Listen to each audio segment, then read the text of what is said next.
with you? Can you give me a banknote? A banknote. The smallest banknote? No, the smallest, 10 zloty. Also, okay, give me also another banknote. You see Polish banknotes? They are with Polish kings. You have a Polish king. This is the first banknote with the first Polish king, Mieszko the first, who was the first Polish king. And then, if you reverse it, what you see? A coin. Just a symbol from those days. And if you look very carefully, you will see that the coin is in Hebrew letters. In Hebrew letters written in Arabic, because in those ways, in those times, they used to write it in this manner. Why? Because the first minters in Poland were Jews. So they put the coins, the first coins were also with Hebrew letters. So this is how the Jews entered into the landscape of Poland.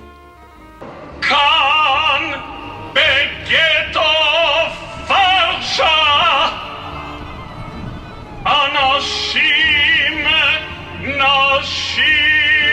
wotów żywego.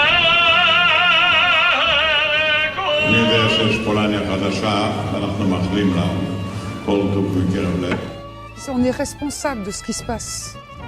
Et j'espère que ce musée va donner un sens de responsabilité aux prochaines générations. Właśnie w centrum getta żydowskiego, nie na jakimś polu. I uważam, że to jest najważniejsza rzecz, jaką trzeba było po wojnie. The museum is a possibility for an explanation and a demonstration of what the culture was that Jews developed in Poland over 1,000 years, and it probably was the most glorious culture that Jews ever had. The only competitor might have been Spain. The breadth of knowledge of diversity, of artistry, of development in religious, in secular fields, in music, in art, in literature. The basis of much of the world's present Jewish culture came from here, and you can trace its roots here. Most people don't remember that.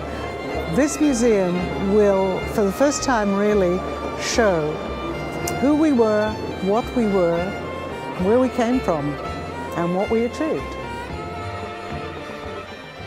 The museum will be a bridge across time, continents, and people. My name is Barbara Kirshenblatt-Gimblett, and I am the program director of the core exhibition. It is my pleasure to walk with you through the story. A grand staircase leads from the museum's great hall to another world, a poetic forest, a space of historical imagination filled with the sound of stories that Jews told themselves about how they came to Poland. Jews came east in search of safety. They heard a voice from heaven, Polin, rest here in Hebrew. This, according to Jewish legend, is how Poland got its name. As we enter the medieval gallery, we cross the threshold between legend and history. We meet the intrepid Jewish travelers who came to this region. The first to mention Poland was Ibrahim ibn Yaqub, a Jew from Cordoba sent by the Caliph on a diplomatic mission across Europe in the 10th century. Paradisus Judaeorum, a beautiful scale model of Krakow in nearby Kazimierz, symbolizes the rise of Jewish civilization in the Polish-Lithuanian Commonwealth. The Commonwealth was exceptionally diverse. This territory was home to many peoples, religions, and languages. Religious dialogue and debate were the order of the day. 1648, the Khmelnytsky Uprising. The pogroms that took place during the Cossack Uprising were so brutal, they've etched themselves forever in Jewish memory. The Commonwealth quickly rebounded from a century of war, and Jewish communities renewed themselves. The Commonwealth is under attack. the Austrian, Prussian, and Russian empires begin to partition the Commonwealth. Each takes a piece of the royal cake, and for about 140 years, Jews of the Commonwealth will live under these three empires. What will happen to them? Can they become full citizens? This is the debate. World War I, the empires collapse. The Second Polish Republic forms. Jews enter this period with a mixture of hope, marked by elections, and fear, marked by pogroms. September 1, 1939, the Germans invade Poland. World War II begins. Poland is occupied by two powers, Germany and the Soviet Union. The separation and isolation of Jews culminates with the closing of ghettos. Adam Chernyakov is head of the Warsaw Ghetto Judenrat. Emanuel Ringelblum heads the underground archive that secretly preserves a record of the struggle of Jews to live in the shadow of death, spiritual resistance, struggle to feed families, and the Jewish underground. Stairs lead to a bridge like the one that joined two parts of the Warsaw Ghetto. From the bridge, Jews in the Warsaw Ghetto saw what they imagined as apparently normal life on the Aryan side. Past the bridge is a scene of Chernyakov refusing to sign the order to resettle Jews, which meant to deport Jews to their death. He committed suicide. Jews were rounded up, street by street by street. They were brought to the Umschlagplatz, boarded onto trains, and taken to their death in Treblinka, about 300,000 in all. The few Jews who were left found themselves in a smaller ghetto, now a labor camp. The Jewish underground organized the Warsaw Ghetto Uprising. Photographs in the strip report document how the Germans suppressed the uprising. They blew up the Tlomatsky synagogue, they rounded up the remaining Jews, took them to the Umschlagplatz, and deported them to their death. We enter the Aryan Street, the world of occupied Poland under German terror.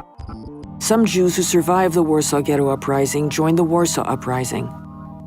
How did those living in Poland respond to the Jewish plight? What did they see?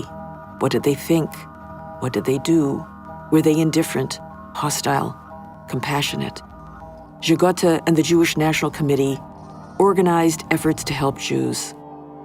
Some Jews hid in the light with Aryan papers, others hid in the dark with the help of individual Poles. Most of them did not survive, and in some cases those who helped them were also murdered. The Barbarossa Campaign. Germany invades Soviet-occupied Poland. Local pogroms break out in Jedwabne, Lvov, and other locations. Mobile killing squads begin the mass extermination, direct murder, death by bullets. In January 1942 in Wannsee, plans are made for carrying out the mass extermination as efficiently and quickly as possible. Jews from all over Poland and all over Europe are deported to the German death camps in occupied Poland. Chelmno, Belzec, Sobibór, Majdanek, Treblinka, Auschwitz-Birkenau. 1945, the war ends. Jews return to a devastated landscape. Of the 3,300,000 Jews living in Poland in 1939, only about 300,000 have survived. They return from concentration camps, hiding in the Soviet Union. They look for each other. They immediately begin to memorialize the genocide. After about 15,000 Jews leave, very few Jews are left in Poland. There's a profound feeling of absence, the feeling that the story is over, that there will never again be a Jewish world in Poland. The opposition arises, and there are small signs of Jewish renewal. 1989, the fall of communism. There's a revival of Jewish life on a small scale, but enormous Jewish presence in Polish consciousness. This is the story that the Museum of the History of Polish Jews tells, a story of life.